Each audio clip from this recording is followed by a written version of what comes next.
What's going on, guys? Welcome back to the episode of the NFL Universe. I'm joined with my co-host, Max. What's up, guys? And we're back with another week of football, a pretty good one. Week 7's in the books. Moving on to week 8. Let's go over week 7. First game of week 7, we have the Browns and the Broncos. I think I picked the Broncos in this one. Max picked the Browns. Browns take this one 17-14 at a pretty close game. Looking at the Broncos, I'm liking Courtland Sutton. He's been pretty productive this season. Noah Fant's been solid. In terms of the Broncos, on the Browns side of things, Case Keenum steps up because Baker Mayfield's out with the shoulder injury. Case Keenum puts up 199 and a touchdown. Again, Case Keenum's that quarterback that's like, in terms of backups, he's elite, right? Elite backup quarterback, not really a starting level talent in the NFL. And he was able to put it on display here. Win the game, not by much, nothing impressive. Ernest Johnson steps up with 146 yards and a touchdown, 22 carries. He's taking over for Chubb and Kareem Hunt, and Chubb's going to be back post this week. So Kareem Hunt is still on the IR. So Ernest Johnson, his value is going to drop a little bit, but obviously picking up the role, both of them was very productive. B, took on a lot of volume. Austin Hooper was the leading receiver, 42 yards. I don't believe Odell did play in this one, but Odell and Landry. I think Landry came back from injury this week, 37 yards. I think Jarvis got hurt again. Yeah, Jarvis did get hurt again. I remember one of them got hurt again. I just couldn't remember which one it was off the top of my head, but it was Landry. And then Beckham, 23 yards. I mean, Odell Beckham just has not been productive since he left the Giants, in my opinion. He just has not been the same receiver. But Browns take this one in a pretty close game. Browns with a 4-3, Broncos with 3-4. Browns can still be a playoff team. The Broncos are slipping. Max? Yeah, I mean, if the Browns can get healthy sooner or later, then they'll probably contend for the playoffs and probably make it. You know, at least if this game showed us one thing, is that they can still run the ball apparently, because Ernest Johnson, who didn't even play for I don't know how long, he ran all over the Broncos. So it's not all bad for the Browns, and they do still have a winning record, but you just got to hope everyone can get healthy sooner rather than later. Mm-hmm. That being said, moving on to the next game, we have the Chiefs and the Titans. Great game for Max. You know, Max didn't believe me. I think he went with the Chiefs in this one. I did pick the Chiefs. I believed in the Titans, and they go ahead and win this one 27-3, very convincing fashion. A lot to say about this game, a lot. I'm going to start with Titans. Ryan Tannehill, solid in this game, nothing crazy, 270 yards, touchdown, interception. Receiving wise, nothing incredible either. A.J. Brown steps up, 133 yards and a touchdown, more of what we expected from this season. And then Julio Jones, only 38 yards, nothing crazy there. Derrick Henry held a little bit too, right? Derrick Henry, 86 yards on 29 carries, nothing fantastic. But this Chiefs team is a complete mess. And I think you're forgetting Derrick Henry threw a touchdown pass. Oh, that's right. Oh my God. Derrick Henry threw a touchdown pass. I'm like, I know I'm forgetting something on the Titan side of things. And that's what it was. Derrick Henry, they ran like a little quarterback. They put him in the Wildcat. They split out Tannehill to the other side, and he gets the ball, and he stops it behind the line of scrimmage and throws to Michael Pruitt. And he honestly had easier throws on the other side of the field, but whatever. I mean, the thing is that it's such an effective play call. I love that play call by It's not Vrabel who calls it. Who's your offensive coordinator? Todd Downing, the offensive coordinator. Great play call by him, because at the end of the day, when you got Derrick Henry running out of the Wildcat within 5 yards, you know, they're going to Chiefs. It's really how bad the Chiefs defense is. They're going to stack the box, and they're going to be forced to let somebody open. I just watched that play over and over and over again. And once he gets the ball, every player goes into the box, and he stops it, and the Pruitt's wide open. It's so funny. There's nothing we do to stop that. So it's a great play call on the Chiefs side of things, and this is what I want to talk about. You know, I've been critical of the Chiefs up until this point. And again, I watched a lot of Zach Shalmer. He's one of my favorite reporters on YouTube. Go check his page out, Strong Opinion Sports. I think he's great. And he agrees with me here, and I'm on the same page with him. I don't see the Chiefs as may not even be a playoff team at this point, let alone they're not a Super Bowl contender at all. They may not even be a playoff team. And, you know, we got clowned a couple months ago when we said it. And I remember there was comments underneath it on when we had the old, I would say, what was it like? That was like V2 of the podcast.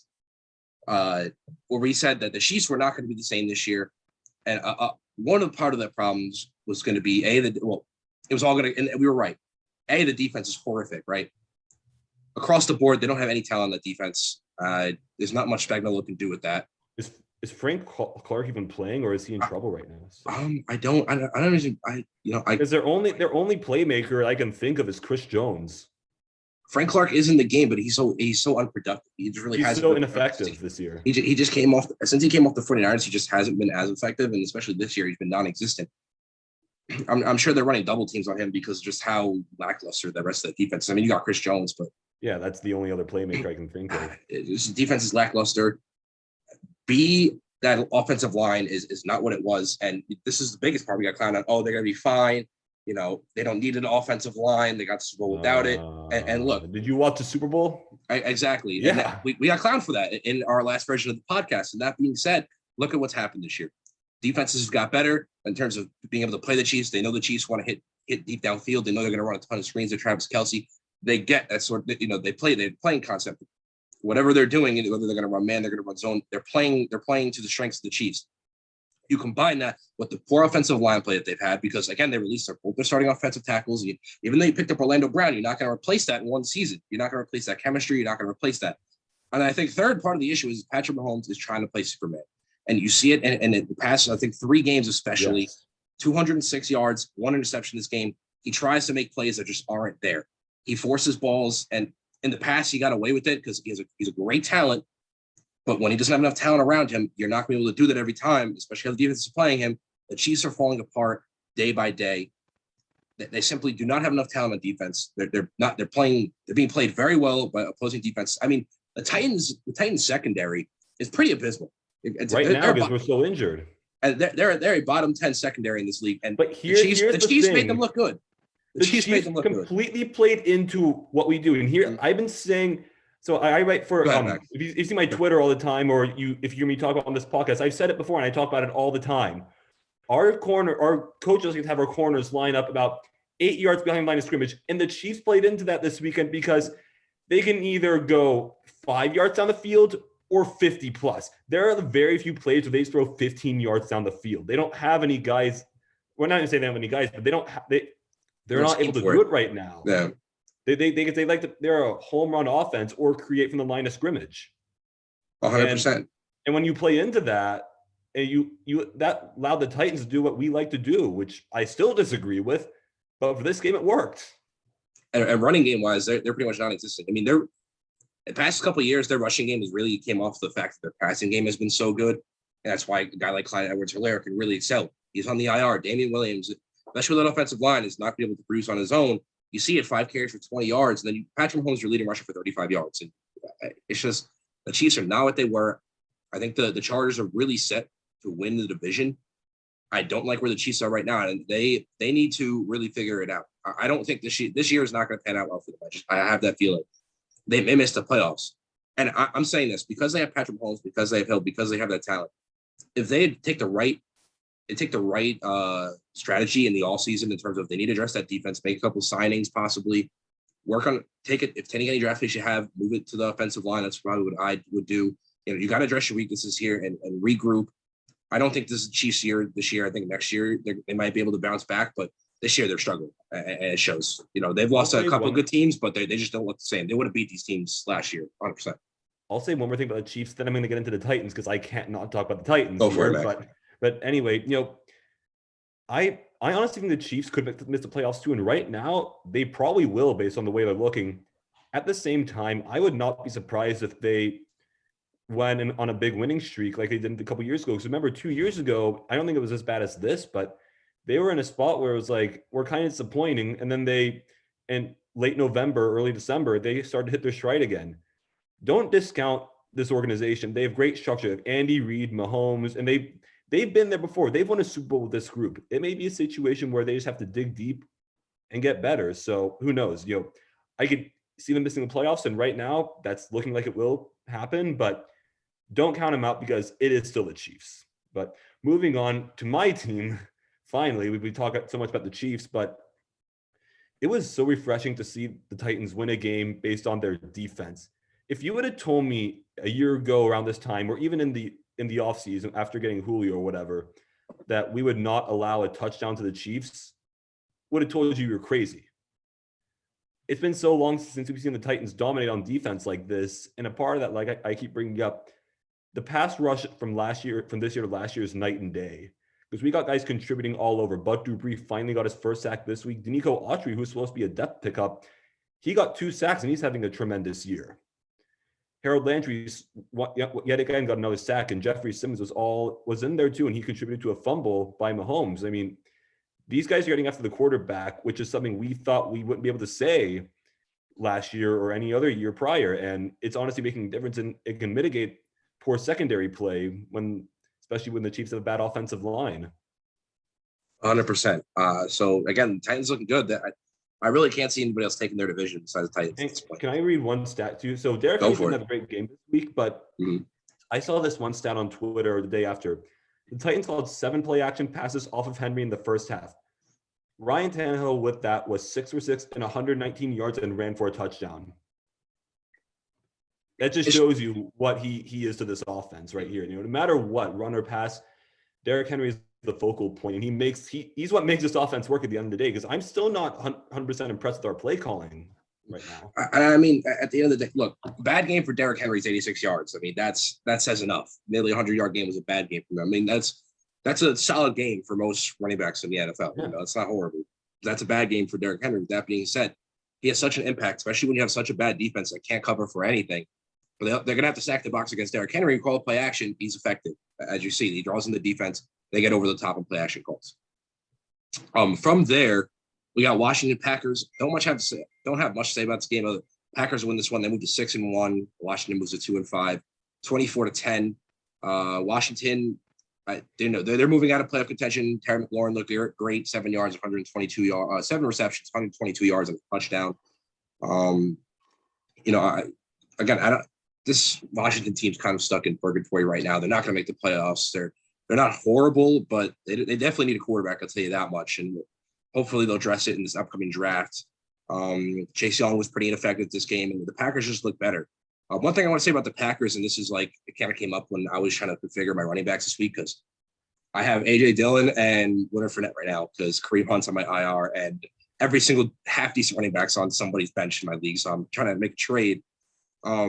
I was looking at Aaron Jones. His carries have significantly fallen, which is interesting. Past 5 weeks, he's got 19. He's got 19 carries down to 6 this week. 19 yards for him. Although they didn't really need to run against this Washington team, they pretty much embarrassed their defense from the air. Devontae Adams, 76 yards and a touchdown. He's going to be out this coming week. They're playing tonight, actually, right? So rather today's Tuesday. That was terrible. Yeah, I was going to say. They're playing Thursday. Devontae Adams is out on IR. I believe Alan Lazard is as well, if I'm not mistaken. Both went on the IR, rather. COVID list. Alan Lazard's out as well. I didn't know that. I think that was as of a couple hours ago. So they're going to be down to receivers. They're probably their 2 best receivers. But A.J. Dillon has been pretty ineffective. I don't know. Aaron Rodgers has looked great this season, per usual. 274 yards, 3 touchdowns this game. Not much else to say. Packers are the better team. They moved to 6-1. They had that game at the beginning of the year was really a fluke. Packers are still the Packers. Washington's Washington. Max? I guess the one thing I will say that you brought up, the whole thing with Aaron Jones getting his touches decreased, I get that if you want to use him as more in a lesser capacity, but in more of a receiving role, because you have A.J. Dillon, the guy who's built to be a workhorse. But why did you pay him all that money? Yeah. In the offseason, you could have gotten something cheaper on the streets, a guy who can fill a complimentary role. I mean, not saying that they're using Jones in a complimentary role, but it doesn't make sense from a money and efficiency standpoint. And people want to go, they're using him for more of the passing game. I think over the past, when we've seen his carries go from 19 to 6, we saw his receptions go from 5 to 3 to 7, not even close, 3 to 5. Really doesn't balance out. And you're right. I picked up A.J. Dillon. They're not using him all that much. He's a workhorse. You're better off saving money, and that's what looked like they were going to do until they signed Aaron Jones. So it just doesn't make a lot of sense, monetary-wise, the way they're using Aaron Jones. My thing is that he may pick up in the next couple of weeks. So if you're looking to trade for running back, that's why I was looking at him. For my league, is that you can kind of buy low right now because of what he's doing. But they may use him more upcoming. We don't know. Should be interesting to see how they use Aaron Jones. But again, these teams are pretty solidified where they are. Moving on from there, we have the Bengals and Ravens, and oh my God, what a game! I mean, Bengals won this one 41-17. Bengals moved to 5-2. Ravens moved to 5-2. Bengals are technically the number 1 team in the AFC right now, which is they're in first place in the AFC. They're still tied, I believe. Well, I can't remember the other team that they're tied with, but incredible stuff. I think it might have been the Raiders. I don't know. But again, incredible stuff here. And as we said in this podcast, I just keep seeing on ESPN, people are putting the Ravens. Apologize. People are putting the Ravens as a top 5 team in the NFL, and I've said it on the podcast. Max has denoted it. The Ravens are very inconsistent. People want to put them really high, but I don't know where they stand. Max doesn't know where they stand because every week they go and blow out the Chargers. And next week they get blown out by the Bengals. So Bengals are a solid team. Don't get me wrong. They should be able to compete against the Ravens at where they are at their franchises right now. That being said, going into the game, Joe Burrow looked very good. 416 yards, 3 touchdowns, 1 interception. Great game from him. Joe Mixon, solid game, 59 yards, 1 touchdown. Jamar Chase, I think, has the most receiving yards through 7 weeks through any rookie ever, which I think was held by last year, was made by Justin Jefferson, and is now overtaken by Jamar Chase. I mean, I think Justin Jefferson and even more so Jamar Chase now, fantastic receivers. Stuff we've never seen before. I mean, Justin Jefferson came from LSU as well, if I remember correctly, right? Yeah.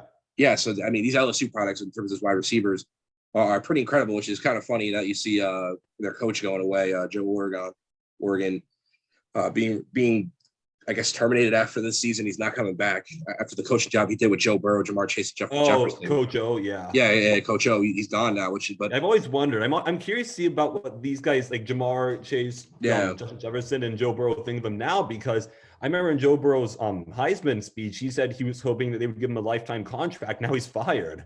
Yeah, very interesting. But either way, Jamar Chase, and we get to the point here: 8 receptions, 201 yards, and a touchdown. Jamar Chase has been absolutely fantastic. One of the under radar guys, which I actually picked up this week in fantasy because both my tight ends were on bye. CJ Uzomah, he's been pretty good. Yeah, Uzomah, he's been pretty good for the Bengals. I mean, he had 3 receptions, 91 yards, 2 touchdowns here. He's one of those guys you want to keep on your bench if one of your tight ends get injured. He may be one of those guys that's sneakily good. He's had 2 or 3 really good games this season. But this Bengals offense is really coming too. I think they're probably offensive line away from being an absolute elite offense in the NFL. I mean, again, between Higgins, who wasn't as much of a point in this game, only 62 yards.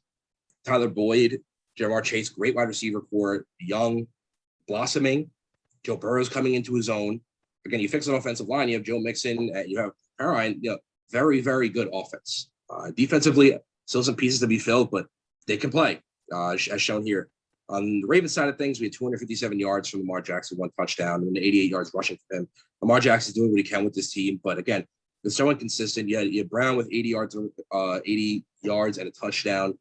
Defensively, this Ravens team was pretty abysmal. You had Humphrey with an interception, and then you had a couple half sacks. But other than that, they got pretty much blown out through and through this game. Bengals take this one by a huge win. Again, Bengals are better than we expected this season. The Ravens are so inconsistent. I really don't know where they fall. Max? Yeah, yet again, we can't get a read on the Ravens. I just don't know what to say. I did pick them to lose this game. 41-17 wasn't what I had in mind, though. One thing I'll say I noticed from this game is I thought their offensive line play wasn't that good. I noticed Lamar was under pressure a good bit, which definitely impacted his ability to make throws. I also want to talk about Jamar Chase and the play he made to score that touchdown. I believe it was 3rd and 2. It was on the slant. He catches it and fights through multiple defenders and gets to the end zone. This guy has it all, and he's the definition of a specimen. I would say he's around top 5 right now in terms. Even I rarely give rookies top 5 distinction in the league, but I think Jamar Chase has earned it at this point because of how dominant he's been. I mean, he has the speed, the hands, the physical. I mean, this guy is really great, and he was pretty much the consensus number 1 wide receiver before he took a year off for COVID, and it really shows. Yeah. If he didn't take a year off for COVID, he wouldn't have been. It wouldn't have been a question. But he might have. Obviously, we're here now. Well, that's another one of where would Jamar Chase have been picked if it weren't for COVID? He wouldn't have been picked over Trevor. Would he have been picked over Zach Wilson? Possibly. I mean, he's very, very good. But moving on from there, Giants, Panthers. Don't have much to say about this one. I mean, Giants were solid, right? Daniel Jones, that fantastic Odell looking catch. I remember that. It was solid, 203 yards and a touchdown. Daniel Jones I think he's earned himself another year at least with the way he's played this season in spurts. He's earned himself another year. I can't say he's our franchise quarterback just yet. Booker stepping up for the injured Saquon, 51 yards and a touchdown. Darius Slayton, 63 yards. I mean, I don't have much to say about this game. The Giants were okay. The Giants defense looked fantastic. I got to say that. Ojulari is fantastic. I think the best pass rusher out of this draft. Was a steal the moment it happened. Best pass rusher out of this draft so far. I mean, 2.5 sacks this game. It's been a force, which is fantastic to say. The Giants have had literally 0 besides maybe Williams last year. zero pass rush for I don't know how many years now. But Williams also had a sack and a half. Peppers had a sack. Lawrence had a sack. I mean, this defense looked fantastic. I think this game says more about the Panthers than it does the Giants. I'm not hyping up the Giants. We're 2-5. Panthers 3-4. Panthers. The Panthers without Christian McCaffrey are just not the same team, and it shows. Christian McCaffrey is the workhorse. He leads them in receptions, he leads them in carries, and he leads them in yards for a reason. They're not the same team offensively without him. Defensively, I think they have a good setup. Don't get me wrong. I love Burns. He's fantastic. Had a sack in this game. I think their secondary still needs some meshing. So I think I think they need probably some linebackers in there. But again, the secondary solid. I think the defensive line's okay. Burns is probably the highlights of that. Offensively, they're not the same team without McCaffrey. DJ Moore, 73 yards was their leading offensive player. Hubbard had 28 yards on 12 carries. They're not the same without Christian McCaffrey. I think Sam Darnold's good, but again, he's not elite. 111 yards and interception here. Again, Panthers not the same team without McCaffrey. Defense still needs some work. Giants take this one huge. Max? I just want to take a second to talk about Sam Darnold here. Last week, and I talked about in the podcast, you could partially excuse him because 12 passes were dropped by the receivers. What's your excuse this week? I mean, I get what he's been through. He played for Adam Gase for a few years. He's on a Panthers team that's been obviously poorly coached because they depend so much on McCaffrey.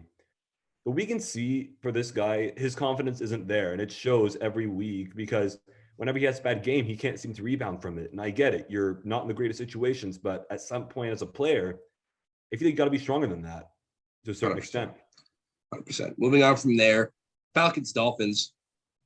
Falcons take this one 30-28. Falcons move to 3-3. Dolphins move to 1-6. I mean, the Falcons have been a lot better than I thought this season. 3-3. Can't complain about that. Although the Dolphins, this game says more about the Dolphins and how abysmal their season's going than it does the Falcons. Matt Ryan, 336 yards, 2 touchdowns, 1 interception. Matt Ryan's, I think, played well enough that he may have earned himself another season on this Falcons team. Wouldn't be surprised if they go quarterback in this next draft, but Matt Ryan's been okay this season. I can't go against him. Cordero Patterson, 60 yards and a touchdown. He's been so efficient this season. Like, oddly, he's just he's not really a running back build. He's kind of running back, wide receiver, tight end build. It's kind of, he has an interesting build, but really efficient for the Falcons this season. Pitts, 163 yards on 7 receptions. Pitts is, I think, as the season's progressed, he's gotten a little bit better. So I'm happy to see the progression seen in Pitts. Calvin Ridley's been pretty much non-existent. He had that touchdown, but 26 yards is nothing to go off of. Again, not much to say about the Falcons here. It's more about the Dolphins. First of all, Tua is all over the place. 291 yards, 4 touchdowns, 2 interceptions. Myles Gaskin, 67 yards. And then Gesicki was their leading receiver, 85 yards on a touchdown. Waddle with 83 yards. But that being said, defensively, I don't know what happened with this Dolphins team. I think what happens with this Dolphins team is indicative of what we saw with Xavier Howard over the summer. He wanted off the team with this contract. Things did not look good in the locker room. And I think that's probably where your main issue is. There's something going on underneath that we don't know about because they're the same team talent-wise, honestly, better than they were last year, but obviously they're 1-6 now. There's something going on here that we're not seeing on the field because talent-wise, they're better than they were last year, but they're not performing. That being said, again, I don't have much else to say about this game other than the Dolphins are terrible. They lose this one. Dolphins have been involved in a ton of trade rumors. I'm honestly expecting it to happen at this point. They're going to trade for Deshaun Watson. I feel like it's going to happen. The rumors have been too intense. The Texans are looking to move Watson before the deadline. It seems like it's going to happen. But that being said, I don't know how much Watson helps his team. Again, he was a good enough quarterback that you should be able to win in terms of if you had the right scheme and everything was going right. I think you could win with Tua. Is Deshaun Watson going to fix that? I don't think so. Yeah, I think Deshaun Watson's essentially the way the team's looking right now. He could be walking into another Texans type like team where the culture's not right and you're looking at a disaster. I don't know if Deshaun Watson's going to fix that. With that being said, you're going to trade presumably a ton of draft capital. We're talking 3 first-round picks to go ahead and acquire Deshaun Watson. I don't feel like the Dolphins are in position to get a Deshaun Watson. I don't know if he's going to be the right fit for them. I think it's going to hurt them in the long run because although Deshaun Watson is a very talented quarterback, and this is all on the presumption that he gets cleared of all his charges and everything that's going on. He didn't do it. This is presuming that he comes back and he's as talented as he was. I don't think he fixes this Dolphins team, and I don't think he hurts them in the long run by losing them all their draft capital. And I think they could have used that to continue to build the franchise through and through. I don't know. I don't see him as the right fit here. Max? Yeah, and not only that, but this team is still partially rebuilding, and we'll get into that here in a second. But for a team that's supposedly rebuilding, they've already kind of partially jumped the gun on the rebuild a little bit, because when they made all those trades last year in the draft, they ended up giving up their first rounder this year, which looks like it's going to be a really high pick. And yeah, they still have the 49ers pick. I believe that's what it is. But it still shows you, like, for a team that's looking in the future, they need the draft capital they can get. And I don't think trading 3 first rounders and plus is worth it. And I'm with you when you say, and we talk about it every week, when there must be something going on in the Dolphins locker room we don't know, because they're in territory for maybe the most disappointing season of the year. Because even though their expectations weren't the highest, they went from 10-6. They've already matched their season total losses from last year. Think about that for a second. They were 10-6 last year, and now they're 1-6 on the season. And yeah, I guess why did Xavier Howard want out of there, and does he probably still want out of there? Because something has to have happened. I'm honestly completely shocked, because we'd heard nothing but good things about Brian Flores, and now they're going in the right direction. But I don't know what's going on now. 100%. So moving on from there, Patriots Jets. This game was an absolute blowout. Starting on with the Jets offense, Zach Wilson goes down with a knee injury, avoids a big knee injury. I think they put him on IR. He's going to be out for a little while. White's going to take over. They just traded for Joe Flacco, who was the backup for the Eagles, now the backup for the Jets. Not a good look. Obviously, Zach Wilson is by far the best talented quarterback on that team, and he was doing pretty well for his rookie year. Again, we've talked about time and time again, he can't succeed in that environment, but he was still having an okay year, and just to see him go down is unfortunate, but he will be back. With that being said, Michael Carter, 37 yards rushing. This offense was abysmal, but I got to talk about the defense. Sparing Bryce Hall because I think he's probably not Bryce Hall, rather. I'm trying to think of his name. Is it Bryce Hall? Oh, yeah, Bryce Hall on the Jets, who's been pretty good, I think, cornerback-wise for the Jets this season. This defense, that was one of the worst defensive performances that I personally have ever seen. I mean, awful. They got ran over. They got passed over. Mac Jones looked like the MVP out there. 307 yards, 2 touchdowns for Mac Jones. Harris had 106 yards and 2 touchdowns. He had J.J. Taylor step up to 21 yards and 2 touchdowns. Bolden receiving had 79 yards and a touchdown. Aguilar had 51 yards and a touchdown. I mean, multiple guys over 50 yards. They spread out the ball pretty well. Offensively, Jets were okay. Defensively, if at best, they were probably bad on defense. They were bad on offense, horrific on defense. And again, one of the worst defensive performances I've ever seen. In terms of fantasy, PPR leagues, they had negative 11 points. And I looked it up. The record apparently is negative 12 points for a defense. They were one shy of finding the worst defensive performances in NFL history. Abysmal job by the Jets. Solid game by the Patriots. That's what you expect of the Patriots when they verse a rookie quarterback. You expect them to win because Belichick's a great quarterback. Matt Jones is solid, but huge blowout here. And it's more entitled talking about the Jets and how bad they are than I think the Patriots here. Max? I mean, I know it's the Jets defense, but at this point, we're looking right now that like Mac Jones is the clear best performer of the rookie quarterbacks from the season. And before you comment anything else, this is not saying he's most talented of the rookie quarterbacks. It's not that he's going to turn out to be the best, or not that he even could be the best if the roles were flipped on other teams. But right now, as a performer, Mac Jones has been unequivocally the best performer from the 2021 draft rookie quarterback class. So I agree. And it just goes to show the power of good coaching and good stability in your organization. For those who are saying Bill Belichick is a terrible coach without Brady, I mean, clearly he can do something. 100%. He did it with, again, you had Drew Bledsoe to Tom Brady, and now we have Tom Brady to Mac Jones. You know, he finds his quarterback. You know, I think about all the franchises that had to go through quarterback after quarterback after quarterback before they found their franchise quarterback again. And Belichick did it in one quarterback. I mean, if you want to count Jarrett Stidham, he was a 4th-round pick, kind of on a limb, see what he could do type of guy. I never considered Jarrett Stidham to be that guy. I figured Bill Belichick saw him as a guy who has potential, but not necessarily locked in as his guy, because if he thought that, he'd go and get him in the 1st round. He does that with Mac Jones, and it seemed to pan out. Patriots just sneakily might be a playoff team. And let's take into account that Jones is significantly less skilled than the other quarterbacks. I've heard this narrative from a few people out there saying, well, Belichick is doing well with Jones because he's the prototypical quarterback that'll help him win Super Bowls because he just sits and throws in the pocket. Stop it, guys. If Belichick would not pass on Trevor Lawrence, Trey Lance, or Justin Fields to take Mac Jones, with the guys who who are more dual threat quarterbacks, he'd make it work. So let's put this narrative to rest that Belichick can only go with a non-athletic Brady-like quarterback as his quarterback. That's just not true. And it's not Cam Newton was not Belichick's fault. It was Cam Newton's fault. Yeah, like Cam was terrible. I mean, you could see it. That being said, Raiders win this one 33-22. I think I picked the Eagles in this one. You picked the Raiders smartly. Raiders moved to 5-2. Eagles are 2-5.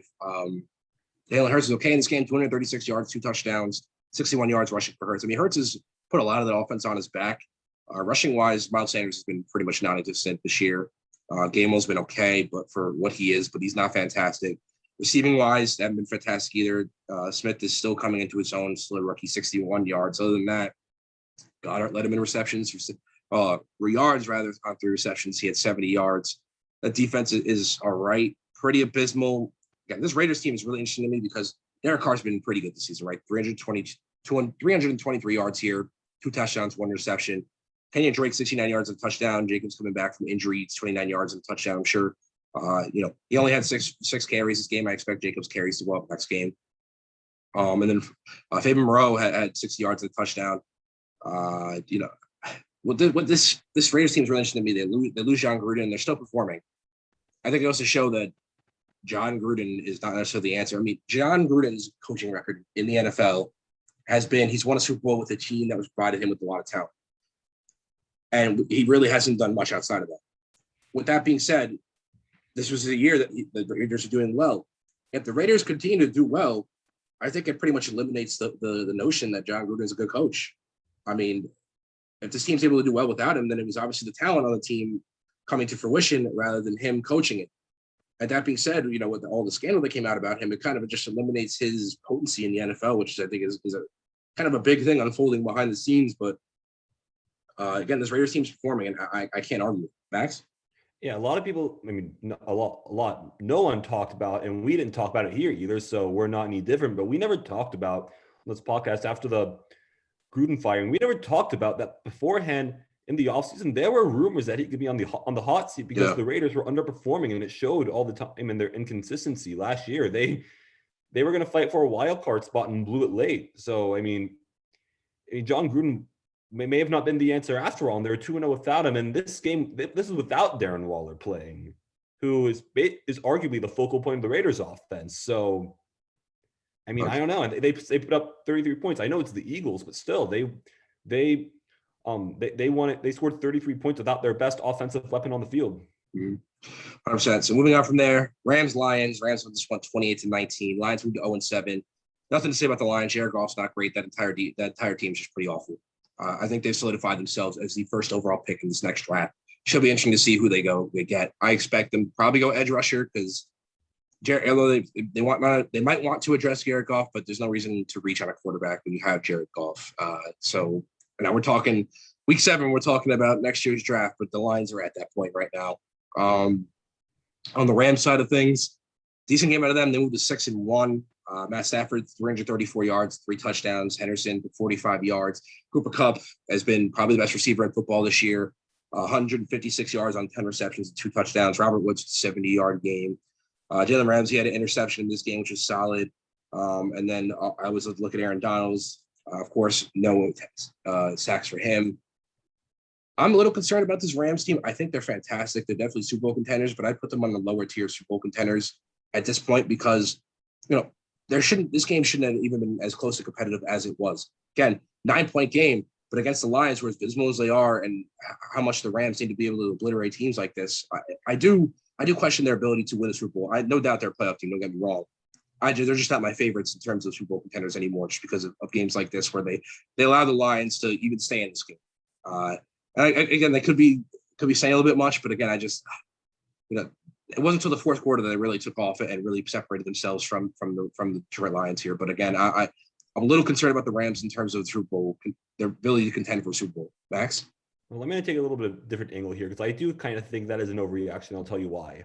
So if you're a Lions fan listening to this, or if you watch this weekend, whatever, you need to feel great about what you just saw from Dan Campbell. And so from the very first moment, they score the opening touchdown. They go surprise onside kick and a fake punt, momentum completely on their side. And then later in the game, they do another fake punt. Dan Campbell went out there and said, look, we're going to play this game like we have nothing to lose. They did that, and they kept it in this. They were in this game the whole way through. The Lions lost this game solely because they don't have the talent to match up with the Rams. They were playing a team worse. They probably would have won, even slightly worse. That's how impressive they were. And they didn't win. They lost by 2 scores, I believe, but it's about time we saw something like that from the Lions. If they've been stuck with guys like Matt Patricia as their head coaches, guys who have no idea what they're doing. Yeah. And Dan Campbell goes out there and says, I'm going to do everything I can to win. And you can see just how emotional and how much he cares about that team. That's something the Lions organization hasn't had for a long time. And I definitely agree with that statement. I think Dan Campbell's one of those guys, like I question Joe Judge at this point in terms of those guys that are motivators in terms of head coaches. Dan Campbell's one of those guys that I've never really questioned about his motivations. I think he's one of those guys that can motivate. I just question his X's and O's ability. However, as you said, it's a good look for the Lions because they were able to stay competitive in this game. That's why I'm more concerned about the Rams. But continue to go. Yeah, and it was one thing I was going to say. It's not just that he made those surprising plays like the onside kick and the fake punt. It's when he did it because they scored an opening touchdown. And again, all these times the Rams just didn't see it coming. It's an opportunity to steal momentum at the right time. And the Lions absolutely asserted themselves early on. I mean, I can't say enough about the job Dan Campbell did in this game. 100%. Moving on from there, we have the Buccaneers Bears. Not much to talk about here. 38-3 win for the Buccaneers. It's funny because Tom Brady posted a Chief Keef song, which is from Chief Keef's from Chicago. It's kind of like a Chicago song on his Instagram. Post this win, so it was just really funny. It's the kind of thing on social media. Had to mention it. Going to the Bears side of things, Justin Fields looked absolutely abysmal in this game. 3 interceptions for 184 yards. He's not ready to start in the NFL. I think he has the talent to one day be a starter in the NFL. I don't think he's ready. I think it shows here. Herbert, 100 yards on, what was it? I think like 13 carries or so for this game. Not a fantastic game out of him. All right. 18 carries, rather. Other than that, not much to talk about the Bears side of things. They got obliterated on defense for sure. Tom Brady, 4 touchdowns, 211 yards. He's doing this at 44 years old, guys. This is incredible. Leonard Fournette, 81 yards and a touchdown. Again, Leonard Fournette's that lead back. Ronald Jones a little bit more play this, 15-10 in terms of ratios in favor of Leonard Fournette in terms of carries this game. Godwin, 111 yards, 1 touchdown. Mike Evans, fantastic game out of him, 3 touchdowns, 76 yards. Really that red zone threat that we're really looking for. Other than that, again, just complete blowout by the Buccaneers. They moved to 6-1. They're playoff contenders. The Bears are possible playoff team. I'd probably lean no at this point, but not much else to say about that. Max?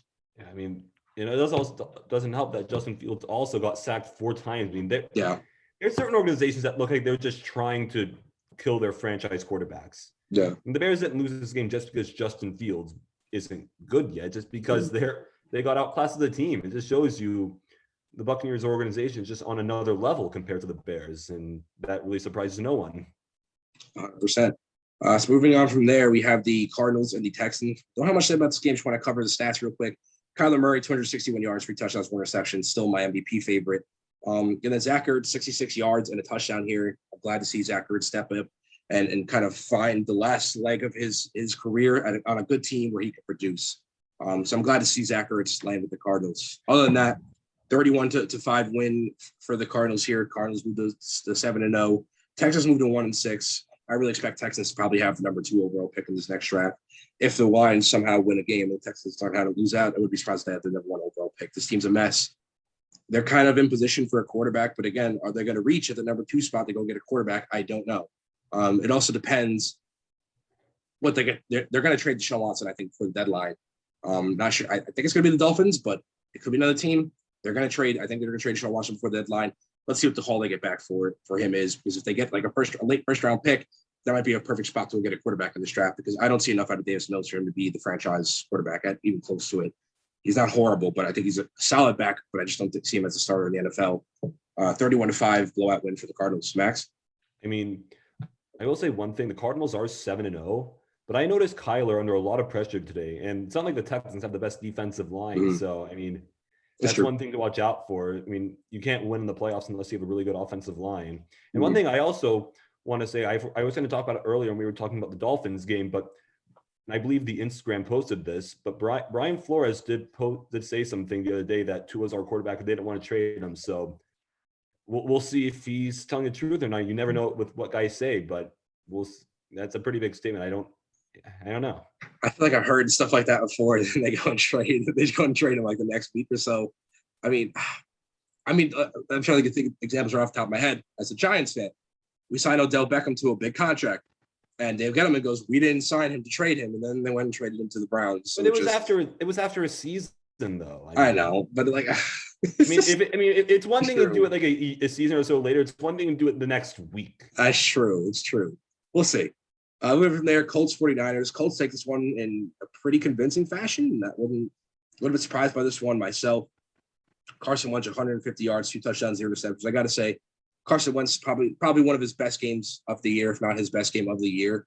Despite the yardage that he had passing, he had a 23-yard rush. He had 23 yards rushing and a rushing touchdown. He had that one play where he kind of ran up the middle and got a first down. I mean, Carson Wentz looked almost like his 20. What was it? I can't remember how long ago. 2015 form at this point. That was how many Super Bowls ago. But one of his best games in a long time.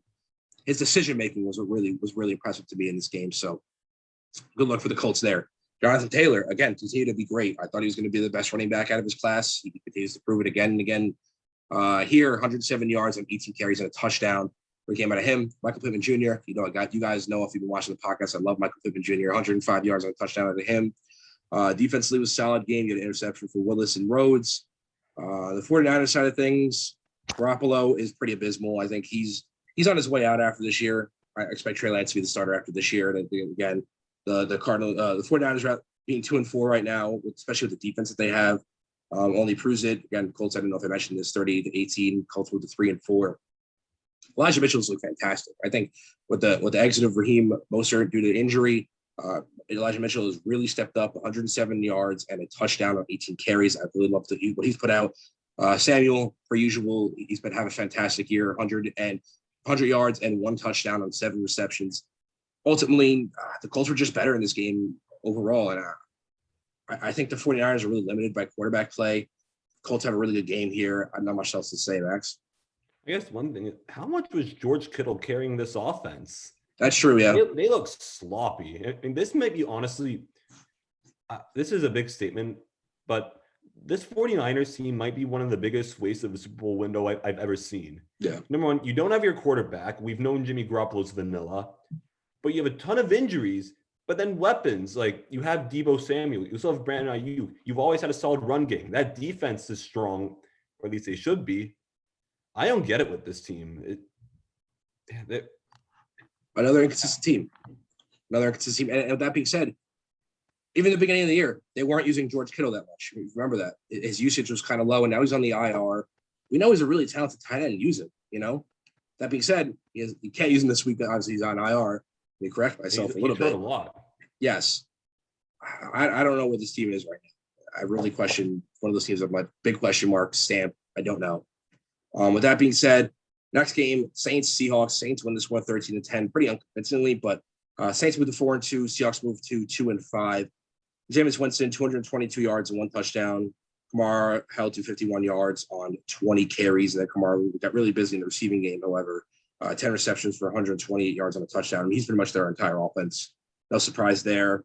I say this game talks more about the Seahawks than anything. The Saints are a good enough team where they're winning games against really bad teams, and Seahawks are one of those really bad teams this year. Geno Smith stepping up for Russell Wilson, still 167 yards for touchdown. Not an abysmal game out of him, but nothing fantastic. He's only really the game manager. Alex Collins didn't really get busy, 35 yards on 16 carries.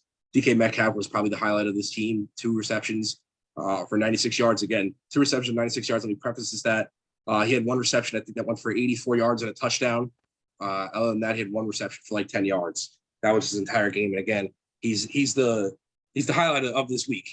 And then going on the defensive side, the Seahawks defense is pretty abysmal. I weren't awful this week in terms of the amount of points they give up, but they just don't stop anything. And I'm at this point in time, I think I'm happy to say it.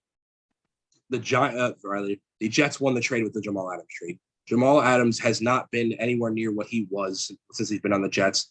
And I just love that Jamal Adams continues to talk and talk and talk, but he just does not produce on the field. He is not that player that he once was. And he gets, I think last week it was this week, I remember he gets one big hit. He posted on his Instagram for as a highlight clip. But I'm like, what impact did you really have in that game? You didn't. You dropped picks. I mean, that one play that has been shown over ESPN and et cetera, et cetera.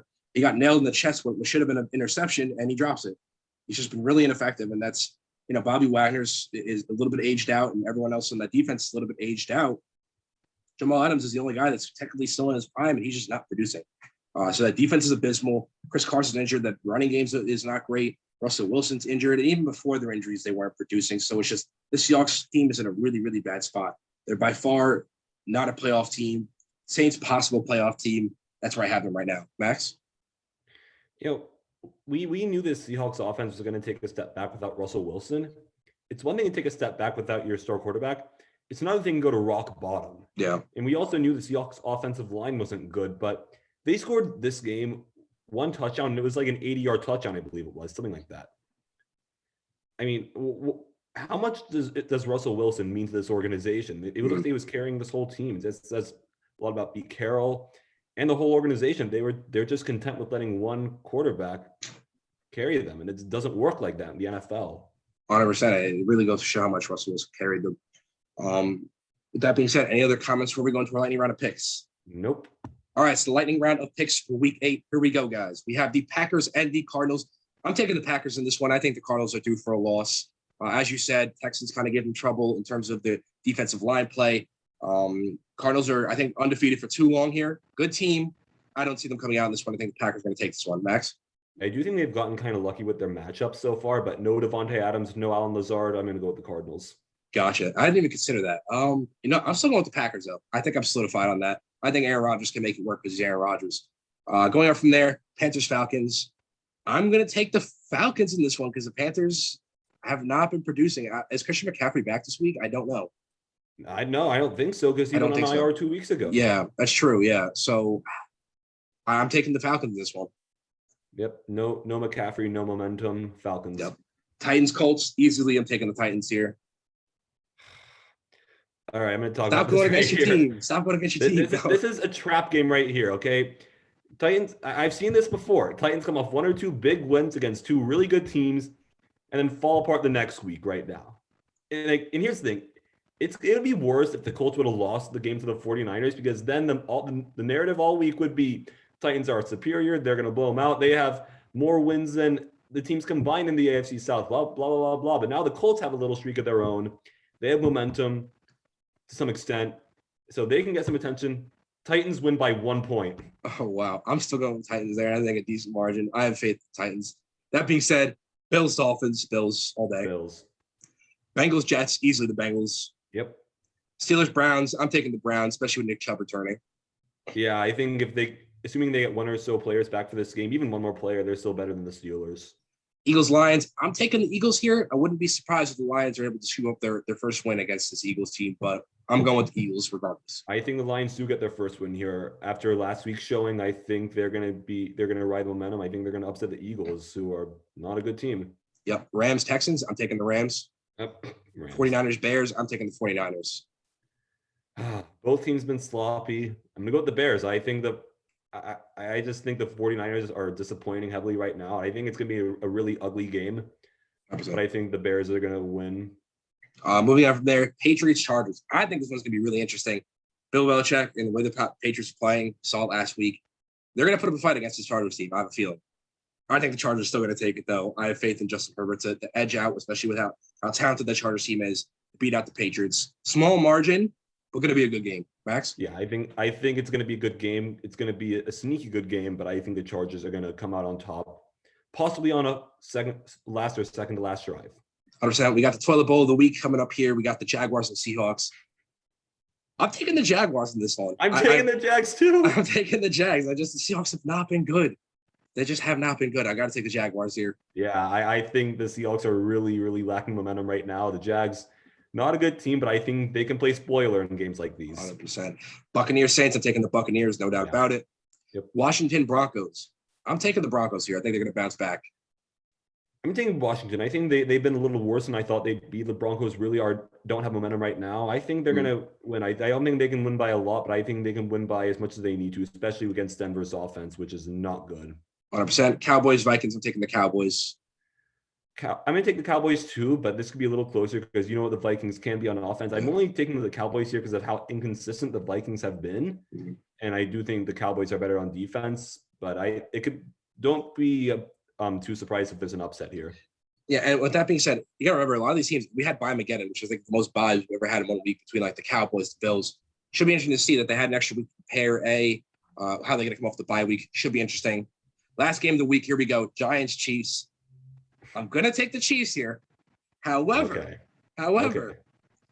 this could be one of the biggest statement games of the year, I think, for both teams. If the Giants win this game, the Giants solidify themselves as playoff potentials, I think, in terms of if they can continue to make a run. If they could play like they did against the Panthers last week, they can make a run here.